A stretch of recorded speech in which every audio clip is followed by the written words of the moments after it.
Blackstone Audio presents The Motion of Puppets by Keith Donohue. Read by Bronson Pinchot. For Bill and Louise Pugh. Why did you glance back? Why did you hesitate for that moment? H.D. Eurydice. Book 1. 1. She fell in love with a puppet, because he was beautiful, because he was rare, because he could not be hers. Every time she passed the dusty display window of the tiny Quatre Mains storefront, she looked for him. Propped by hidden scaffolding, the puppet stood beneath a bell jar. 2 black holes drilled for eyes on just the hint of a face. His smooth, blank head was attached by a wooden hinge to his body, which had been hewn from a single piece of poplar, darkened by centuries, and his rudimentary joined limbs had been pierced at the hands and feet. A simple loop, worn and cracked, rose from the crown of his skull.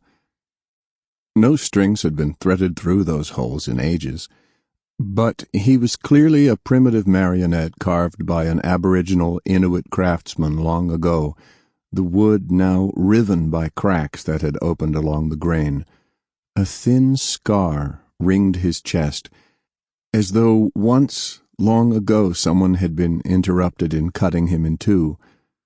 No bigger than one of her childhood dolls, just over a foot tall, the man out of time waited pensively for someone to rescue him from a glass prison. A skin of dust lay on the curve of the bell, and on a foxed paper label affixed to the bottom lip was inscribed in faded calligraphy, Poupée ancienne.